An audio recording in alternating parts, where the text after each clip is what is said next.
World War II movies didn't disappear in the 80s. They just got buried under box office bombs, studio interference, or people straight up forgetting about them. One was actually filmed inside Auschwitz. Another almost broke Spielberg's career, and one was so heavy they had to get help from an actual army just to finish it. Here are the 10 best World War II movies of the 1980s. This one's from director Samuel Fuller, who fought in World War II himself, part of the real-life Big Red 1 Infantry Division. So this movie's basically his own war experience, put right up on screen. Lee Marvin stars as a tough sergeant, leading 4 guys, including a very young Mark Hamill, from battle to battle all across Europe. Marvin was actually still dealing with real combat injuries when they filmed it. Fuller even said Marvin didn't really need directing because he was just playing himself. The original cut was more than 4 hours long, but the studio chopped it down to barely 2 hours, and Fuller never forgave them. It wasn't until 2004 that a restored version finally got released, pieced together from Fuller's notes and leftover footage. They shot this thing in Israel, California, and Ireland, standing in for Africa and Europe. The budget was tight, about $4 million. Explosions were improvised. Extras were actual Israeli soldiers who hardly spoke English, and sometimes scenes got reshot behind Fuller's back. Fuller was known for saying war is random. It doesn't follow neat story arcs, so neither did his movie. That's exactly why Martin Scorsese later called The Big Red One one of the truest and toughest war movies ever made. Here's one almost nobody's seen, starring Willem Dafoe as a Greek-Jewish boxer sent to Auschwitz during World War II. And once the Nazis realized he could fight, they forced him to box other prisoners for entertainment. The wild thing is, this movie was actually shot inside Auschwitz itself. First dramatic feature ever allowed there, and the Polish government later regretted it because the scenes were just too graphic. Survivors weren't happy either. They said the movie watered down what really happened. Willem Dafoe called it the toughest shoot of his life, lost over 30 pounds to look realistic. The director, Robert M. Young, battled the studio the whole time, trying to stop them from cutting things out. Columbia Pictures ended up barely releasing it, opening it in just 3 theaters. This one was about the Manhattan Project, the secret World War II mission to build the atomic bombs. Paul Newman plays General Leslie Groves, who's overseeing the whole thing with Oppenheimer, played by Dwight Schultz. Despite Newman's star power, the movie bombed at the box office. Budget was about $30 million. It barely scraped back $3.5. Paramount fought the director, Roland Joffe, through the whole production. Joffe wanted to show the real moral complexity behind the bomb, but the studio made him cut scenes that showed Japanese civilians after Hiroshima, saying it was too political. Newman admitted later he didn't even understand his character. He just believed in the movie's message. Didn't help.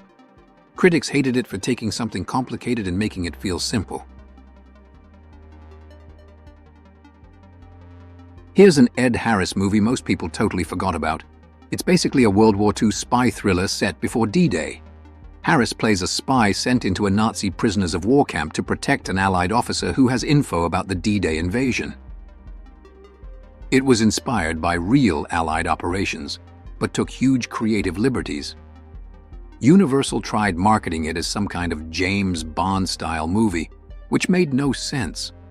Budget was around $9 million, mostly spent on sets and vintage planes.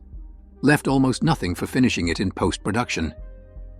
Director Jonathan Sanger had to cut a full half-hour because the studio wanted it shorter. Later, Ed Harris even admitted he didn't understand the plot until the last week of filming, so he just played every scene like he was lying. A lot of people think Empire of the Sun almost killed Spielberg's career. It stars Christian Bale, only 13 years old, in his first movie role ever as a British kid trapped in a Japanese internment camp in China. Spielberg personally chose Bale after seeing something like 4,000 auditions. They shot it on location in Shanghai with the full backing of the Chinese government. One of the first Hollywood movies to ever do that. Built an entire World War II airfield from scratch, real planes and everything. Bale even did his own stunts, including getting thrown from a truck at 13. The actors, especially John Malkovich and Miranda Richardson, clashed with Spielberg on set, saying he was controlling but not always clear about what he wanted. Critics liked it, but the movie still didn't do well. Warner Brothers didn't even try pushing it for awards. It just quietly went away until people rediscovered it years later.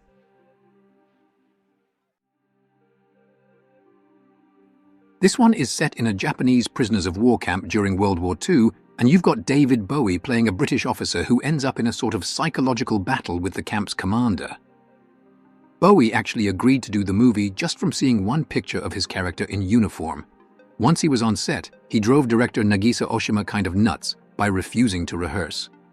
Bowie wanted every take to feel totally spontaneous. The movie's most famous scene, where Bowie faces his execution without saying a single word, was done in just one take. No dialogue, no rehearsal, just Bowie and the camera. When this premiered at Cannes, critics were totally divided. Some called it a masterpiece. Others literally got up and walked out confused. Even Bowie later said it's the only movie he ever did where he played a character he never really understood. Christopher Nolan loves this movie, called it one of his favorites, and said Bowie's charisma was pretty much unmatched here.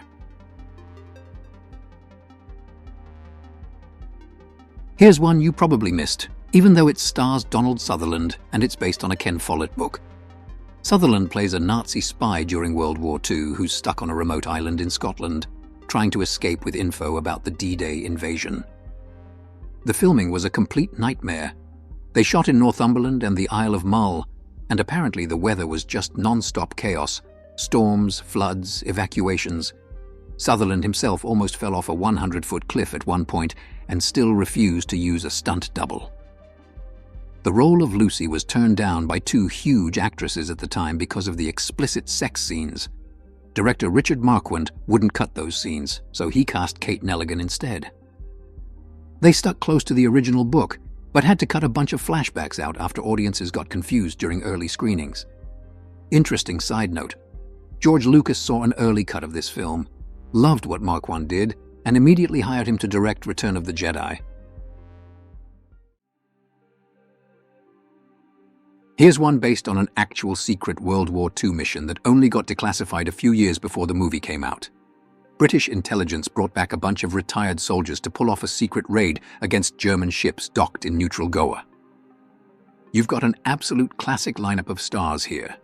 Gregory Peck, Roger Moore, David Niven. They weren't just cast randomly either. They all actually served in World War II for real. Peck in the Air Force, Niven in the Commandos, Moore in the British Army. Filming was rough too. They shot on location in India and Malta, and Gregory Peck nearly quit halfway through because he got heat stroke and some nasty parasite infection.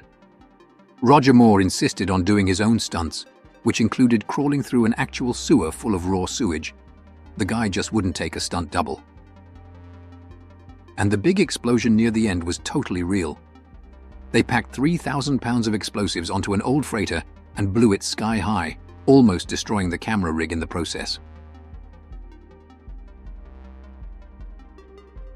Imagine a World War II soldier deserting the army and ending up a king of a tribe in Borneo. Sounds crazy, but this actually happened in Farewell to the King, with Nick Nolte starring.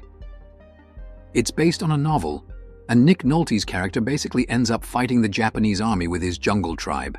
Director John Milius, who did Conan the Barbarian and wrote Apocalypse Now, wanted absolute authenticity, so they filmed on location in Malaysia in over 110-degree heat. Nolte got dengue fever and heat exhaustion, which isn't exactly surprising. Milius made the actors live with actual tribespeople, sleep in the jungle, even learn to handle machetes. Nolte was another guy who hated rehearsing. He insisted on improvising monologues, which drove the camera crew crazy when they had to reshoot stuff due to bad focus. Nolte said later it was one of the toughest shoots he ever did, but also one of his favorites.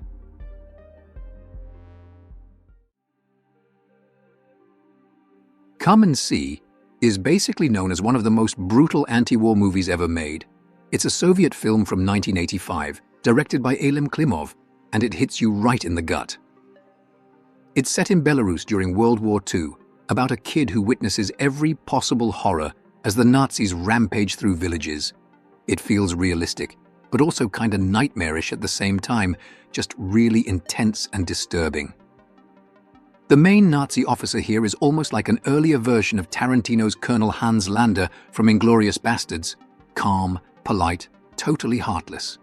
And just when you think the movie's exaggerated, the ending hits you with a fact that Nazis really did destroy 628 villages in Belarus, with everyone still in them. The director, Klimov, based it on real experiences. His co-writer was actually the boy's age during the war and survived it all firsthand. No professional actors, all shot exactly where the real events happened. Roger Ebert called it one of the most devastating movies ever made, and trust me, he wasn't exaggerating.